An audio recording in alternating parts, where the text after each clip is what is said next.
Karibu tena. Kimya kimetanda katika chuo kikuu cha Nairobi baada ya wanafunzi kurudi makwao baada ya chuo hicho kufungwa mapema leo na usimamizi wa chuo hicho. Kulikuwa na hofu ya kuendelea kwa maandamano hii leo kumshurutisha naibu chansela kujiuzulu kufuatia dhulma kutoka kwa polisi wiki jana.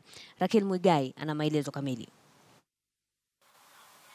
Hatua ya kufunga milango ya chuo ilichukuliwa baada ya siku kadhaa za wasiwasi uliotokana na makabiliano kati ya wanafunzi na polisi ndani ya chuo hicho. Na kwa sababu hiyo usimamizi wa chuo ukadhania kuwa wanafunzi hawakuwa katika mazingira salama ya masomo. Video hizi zinasimulia matokeo ya siku ya Alhamisi baada ya maafisa wa GSU kupata ruhusa kutoka kwa naibu chancellor wa chuo hicho Profesa Peter Mbidhi kuingia shuleni na kuwakabilia wanafunzi. Insecurity in the University of Nairobi. The only people who caused insecurity in the University of Nairobi are the police who came here and destroyed property, looted, sexually assaulted our students, and did other unthinkable things. As you can see here, no student is armed.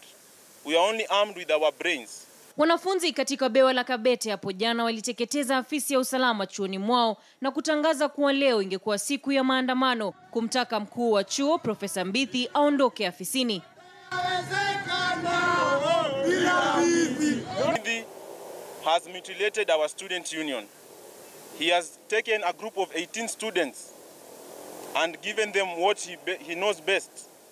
And he claims that these students represent the 94,000 students of the University of Nairobi. Comrades have the democratic right to elect their leaders. The reason he does not want a student union is because he is looting almost everything in this university. His day was over at the University of Nairobi yesterday. As we are speaking now, he has gone ahead and suspended students who are peacefully demonstrating. And we know that demonstration is our right and is enshrined in the Kenyan Constitution. Kwa wanafunzi takriban 90,000, hatua ya kufunga chuo itawaathiri muhula wao wa kusoma wakati huu. Personally, I'm not happy because we are taking longer than usual. So the way the things are going, I see ourselves staying in this particular university for more than 6 years.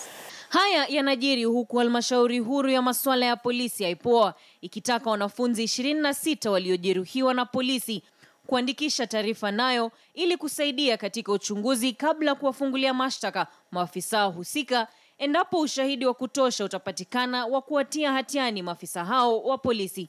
Rakel Mwigai, KTN.